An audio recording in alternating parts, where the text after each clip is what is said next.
Anna had always struggled to make ends meet. Every day was a challenge, juggling two jobs just to keep her small apartment. Yet despite her own hardships, she never hesitated to lend a hand when someone was in need. One rainy afternoon, while rushing to her second job, she saw a man sitting by the curb, stuck in a wheelchair. He was struggling to move, his face showing frustration. Without thinking twice, Anna pulled over and offered him a ride, knowing she was already running late. Little did she know that simple act of kindness would change her life forever. The next day, a lawyer knocked on her door with an unexpected offer, an offer that would alter the course of her future in ways she couldn't have imagined. Hi everyone, welcome to Mythos Weaver. Today, I'm excited to share a new story with you. Anna worked two jobs to pay for her rent. It was never enough, but she kept pushing forward. Her first job was at a local diner. The second was at a grocery store. Late at night, she barely had time for herself, but she never complained. She had learned long ago that life wasn't fair, and you had to make do with what you had. One evening, as she drove her old car through the rain, she noticed a man on the sidewalk. He was struggling with his wheelchair, his hands trembling as he tried to move it across the wet street. Anna slowed down and watched him for a moment. She saw the frustration in his face. He was stuck. Without thinking, she rolled down her window. "Do you need a ride?" she asked, her voice soft but sincere. The man looked up, startled. I don't want to trouble you." "It's no trouble at all," she said, offering a warm smile. "I'm already heading in that direction. I can give you a lift." He hesitated but nodded. She opened the door for him, helping him into the passenger seat. His wheelchair folded beside him. They drove in silence for a few minutes, the rain tapping against the windows. Finally, he spoke. "Thank you. I'm Daniel." "I'm Anna," she replied. "Where can I drop you?" "Just up ahead at the hospital," Daniel said, his voice faint, as if he didn't want to say too much. Anna drove him to the hospital, making small talk along the way. She didn't know why, but she felt a connection to him. He didn't seem like someone who would ask for help, yet here he was accepting the ride. Something about him made her want to do more. When they reached the hospital, she helped him out of the car. "Take care, Daniel," she said, giving him a brief smile. "Thank you," he said quietly, before wheeling himself towards the entrance. Anna drove away, feeling a strange sense of warmth. She hadn't done anything special, just helped someone who needed it. But somehow it felt important. The next morning, Anna woke up tired but grateful for the quiet moments before she had to rush off again. Her apartment was small, but it was hers. She didn't have much, but she made sure everything she owned had a place. As she made coffee in her tiny kitchen, her mind wandered back to Daniel. He seemed like someone who didn't ask for help. Yet there she was, giving him a ride just the night before. It wasn't a big thing, just a simple act of kindness. But she couldn't stop thinking about it. Was he okay? Was the hospital visit important? She pushed the thought away. It wasn't her business. She had her own problems to deal with. Anna worked at the diner in the morning, serving coffee and eggs to regular customers who barely noticed her. As always, she did her best to make everyone feel welcome, though sometimes it felt like the world was moving on without her. She often wondered if anyone would notice if she wasn't there anymore. The idea seemed far-fetched, but it lingered. By the time she arrived home that evening, exhausted and ready to crash, the unexpected happened. A knock on her door. It was sharp and quick, not the kind you expect from a friend or neighbor. When she opened it, a man in a suit stood there, holding a briefcase. His face was serious but polite. "Are you Anna?" he asked, his voice firm. "Yes," Anna replied, feeling a little confused. "Can I help you?" "My name is Richard Blake. I'm a lawyer," he said, stepping slightly into her small hallway. "I'm here on behalf of Mr. Daniel Carter." Anna's heart skipped a beat. She had barely thought of Daniel since yesterday, but now his name was being said in her apartment, and she had no idea why. "Mr. Carter," she echoed, trying to make sense of it. Yes, Richard continued, setting his briefcase down on the small table by her door. He asked me to come and speak with you. Anna felt her stomach tighten. She had no idea where this was going. She stepped aside, motioning for him to come in. The lawyer sat down on her couch, while Anna remained standing, unsure of what to do. Mr. Carter, Richard began, has left you something. He wanted to make sure it reached you in person. Anna blinked, confused. What do you mean? I barely know the man. Richard smiled slightly. He has his reasons. Let me explain. He opened his briefcase and pulled out a small envelope, carefully handing it to Anna. It was addressed to her. The handwriting was unfamiliar. Take your time, Richard said. Mr. Carter has requested that you open this now. Anna's hands trembled slightly as she tore open the envelope. Inside, she found a letter and a check. The letter was short but clear. Dear Anna, I wanted to thank you for the kindness you showed me yesterday. I know you didn't think much of it, but it meant the world to me. I've been struggling with my disability for years and often feel invisible. But your simple gesture reminded me that there are still good people in the world. As a small token of my appreciation, I'm leaving you something. Please use it for whatever you need. With gratitude, Daniel Carter. Anna's hands shook as she looked down at the check. It was a large amount of money, far more than she could have imagined. For a moment, her mind went blank. This couldn't be real. What? Why would he do this? Anna asked, her voice almost a whisper. Richard nodded. It's not just about the money. Mr. Carter has no family, no one else to leave this to. But after your act of kindness, he felt you were the one who deserved it. Anna was still in shock. She had helped a man in need because it was the right thing to do, not expecting anything in return.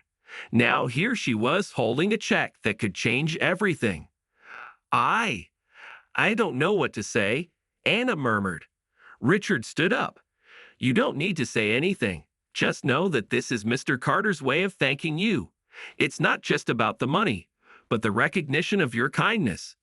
As Richard left, Anna stood there, still holding the check. Her mind raced. This wasn't supposed to happen. She didn't deserve this. She was just an ordinary woman trying to survive. But in that moment, something shifted inside her. Maybe kindness did matter. Maybe it could change the course of someone's life. Anna sat at the small kitchen table, the check still in front of her. It felt surreal. The money wasn't the issue, though. It was more than she'd ever seen at one time. It was the gesture. A man she barely knew had trusted her with something so significant, based solely on one kind act. The weight of it felt almost suffocating. She stared at the letter again. It was clear Daniel didn't expect anything in return. But how could she accept this? She hadn't done anything special. She had simply given him a ride when he needed help. It wasn't a big deal, not in her eyes. But apparently it had been for him. Anna ran her fingers along the edge of the check. She thought about her bills, the overdue rent notice, the stress of juggling 2 jobs just to survive. This money could solve so many problems for her. It could pay her rent, help her fix her car, maybe even give her some breathing room. But it didn't feel right. It felt like too much. She tried to put the check down, but it felt impossible. Was she really the kind of person who could accept such a large gift from a stranger? A part of her wanted to tear it up, send it back, or at least find a way to say no. But there was no way to do that without feeling ungrateful. After hours of going back and forth in her head, Anna decided to call the lawyer, Richard Blake. Her fingers hovered over the phone. What was she supposed to say? I don't deserve this. Or maybe, thank you, but no thanks. Finally, she dialed the number. Richard answered on the first ring. Mr. Blake, this is Anna from yesterday, she said, her voice shaky. I don't know how to say this, but I'm not sure I can accept this gift. Richard was silent for a moment before speaking. Anna, I understand how you might feel. It's a lot to take in. But Mr. Carter chose you for a reason. He saw something in you, and this isn't just about the money. It's a recognition of your character, your kindness. I just gave him a ride, Anna said softly. It wasn't a big deal. Richard's voice softened. To you, it may not seem like much, but for him, it was everything. People like Daniel, they don't have much. The small things, the things that most of us take for granted, they mean the world. Anna fell silent. She didn't know what else to say. If you still feel unsure, Richard continued, you don't have to make a decision right now. But Mr. Carter is adamant this is his way of thanking you, and it's something he wants to do. Not because he has to, but because he feels you've changed his life in a way you can't even understand. Anna's chest tightened. It wasn't about the money. It was about the unexpected connection. I'll think about it, she finally said, but I don't know if I'm the right person to accept it. Richard paused, then added, sometimes it's not about being the right person. It's just about being in the right place at the right time. After the call ended, Anna sat quietly in the dim light of her apartment. She wasn't sure what to do. She had always prided herself on being independent, on not needing anyone. But now, this unexpected act of generosity made her feel vulnerable. Later that night, as she lay in bed, she thought about Daniel again. She wondered what he was like, what his life had been like, why he had been alone, why he had chosen to trust her, a complete stranger. The next day, Anna decided to go back to the hospital, the same place where she had dropped him off. She couldn't shake the feeling that she needed to understand more. Maybe she could learn something about him, something that would help her make sense of this situation. When she arrived at the hospital, she asked the receptionist about Daniel. She didn't know if she should even be asking, but something inside her urged her to. He's been coming here for years, the receptionist said. But he doesn't have any family, just a few close friends. A quiet man, but kind. Always kind. Anna's heart sank. She realized she knew so little about him, yet she felt like his kindness had changed her life in a way she couldn't explain. I gave him a ride the other day, Anna said, her voice barely above a whisper. I didn't realize he didn't have anyone. I didn't know. The receptionist smiled gently. Sometimes people don't want to burden others with their problems. Daniel's the type who takes care of himself, but he never hesitates to help someone else. Anna walked out of the hospital feeling conflicted. She had learned nothing new about Daniel's past, but she felt a deeper understanding. His kindness had been genuine, and now she was holding something that could change her own life. But what did she do with it? Was she the kind of person who could accept this kind of gift, or was it just too much? The days passed, but the decision Anna had to make never seemed to get any easier. She couldn't shake the image of Daniel sitting in his wheelchair, smiling at her in gratitude. That small act of kindness had led to so much more than she had expected. The check still sat on her kitchen table, unopened. Her mind kept racing. On one hand, the money could change everything for her. It could pay off her rent, fix her car, maybe even let her take a break from her exhausting routine. On the other hand, it felt wrong to accept something so generous from someone she barely knew. And yet, Daniel had trusted her with it. He had chosen her. She spent the next few days in a daze at work. Her mind wandered as she served customers at the diner. She tried to push the thoughts away, focusing on her tasks, but it was impossible.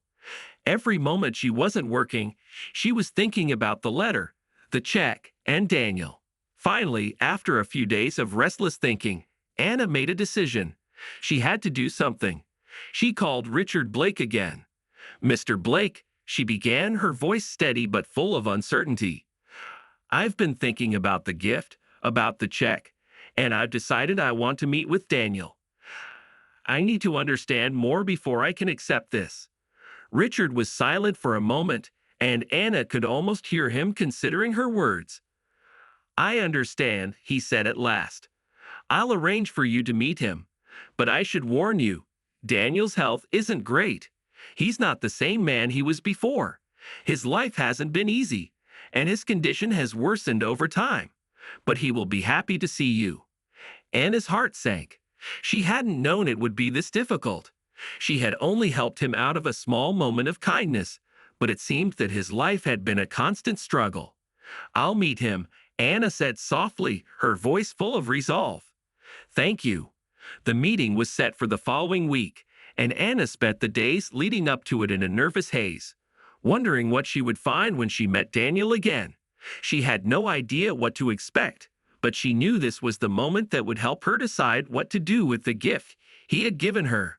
When the day arrived, she drove to the same hospital where she had dropped him off days ago. She wasn't sure why, but her hands were trembling. As she parked the car, she had no expectations, no grand hopes. She simply needed answers. Inside the hospital, she asked the receptionist for directions to Daniel's room. The receptionist smiled kindly and pointed her down the hall. As Anna walked, the weight of the situation began to settle over her. She had been expecting this for days, but now that it was here, it felt real. When she reached his room, she knocked softly on the door. There was a pause before a faint voice called out, "Come in." Anna opened the door slowly. Daniel was sitting in a hospital bed, his face pale but kind. He looked up when she entered, his expression softening as he saw her. "Anna," he said, his voice quieter than she remembered. "Thank you for coming." She smiled nervously, stepping closer to the bed.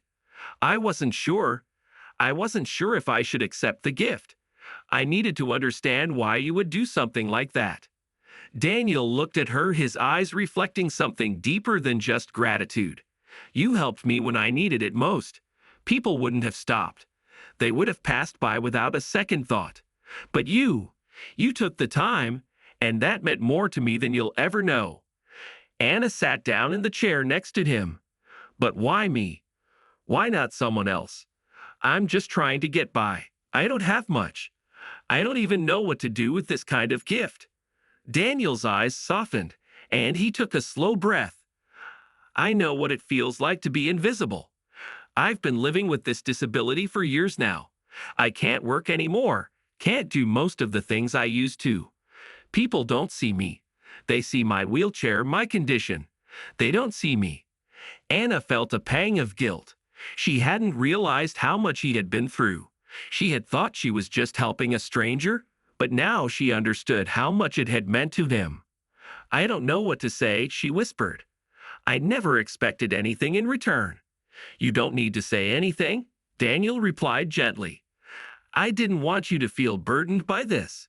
But when you showed me kindness, it reminded me of who I was before all of this. It gave me hope, and I wanted to give something back. Something that could help you." The room was silent for a moment. Anna could feel the weight of his words, and something inside her shifted. She had come here expecting answers, but she had found something far more meaningful. "I don't know if I deserve this," Anna said, her voice trembling. Daniel's gaze met hers, steady and calm. "It's not about deserving it. It's about seeing the good in people, even when things aren't easy. You saw me. You didn't look away. That's more than most people ever do." Anna sat quietly, taking in his words. She had seen Daniel as just another person in need, but now she saw him as someone who had faced unimaginable challenges. And yet, despite everything, he had chosen to show kindness, just as she had done for him. "I'll accept it," Anna finally said. "But I won't forget what you've done for me. I'll use this wisely. I promise." Daniel smiled, his eyes closing briefly as if a weight had been lifted. "That's all I could ask for." Weeks went by after Anna's visit to Daniel in the hospital. The conversation that had lingered in her mind, especially his words about seeing the good in people, even when life is difficult. She had left that meeting with a sense of clarity she hadn't expected. It wasn't just the money that had changed her life. It was the understanding that kindness could transcend even the toughest circumstances. Anna had decided to accept the check, but more than that, she had decided to honor Daniel's trust in her. She paid her rent, fixed her car, and took a small portion of the money to visit the local community center. There she volunteered her time helping those in need. just as she had once helped Daniel. It felt good to give back, to share even a fraction of the kindness that had been shown to her. The diner where Anna worked had become a little more than just a job. It had become a place where she could connect with people, listen to their stories, and remind them that kindness still existed. As for Daniel, he continued to write her small letters, each one filled with gratitude. They shared an unexpected bond now, a connection that in its own quiet way had brought light into both their lives. One day, months later, Anna received another call from Richard Blake. Her heart skipped as she picked up the phone. "Anna," Richard said, "I have something I need to discuss with you." "Mr. Carter?" "Well, he's made another decision, and he wanted me to speak with you." Anna's stomach tightened. She had been doing her best to move forward, to live her life. But a part of her had always wondered if this wasn't the end of the story. "Mr. Carter has decided to leave you something more," Richard continued. "A piece of property he's had for years.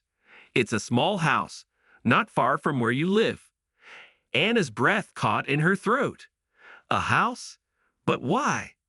Richard was quiet for a moment. "It's part of Daniel's wishes. He wants you to have it. He says you gave him hope when he needed it most, and now he wants to help you live a life that's more than just getting by." Anna sat down at the table, feeling her pulse quicken. She had never expected this. She had simply wanted to honor Daniel's kindness, to help others the way he had helped her. But now a part of her wondered if she had underestimated how deeply their connection had become. "I don't know what to say," Anna whispered. "This is too much." "I know," Richard said gently. "But Daniel doesn't see it that way. He wants you to have something more, something that will give you the opportunity to truly build your future. He believes in you." For a long moment, Anna didn't speak. She thought of everything she had gone through. The sleepless nights, the endless worry about money, the days when she had wondered if she would ever escape the weight of her struggles. But now Daniel's gift, his faith in her, was a chance to turn everything around. "I'll accept it," Anna said finally, her voice full of quiet resolve. "I'll make sure it's worth it." And she did. The small house Daniel had left was far more than just a piece of property. It was a symbol of change. Over the next few months, Anna transformed it into a warm, welcoming home. She planted flowers in the garden, painted the walls, and filled the rooms with memories she was just beginning to create. She continued to volunteer at the community center, her life slowly growing into something she hadn't imagined possible. The money Daniel had given her had helped her, yes, but the deeper gift was his belief in her. One evening, as she sat on the front porch of her new home, Anna thought back to that day in the hospital room. She had walked in unsure, skeptical, and uncertain of what to do with the unexpected kindness Daniel had shown her. Now, sitting in her own space, she realized that his act of giving had not only changed her life, but had given her a sense of purpose she had never known before. She looked up at the stars above, a small smile crossing her face.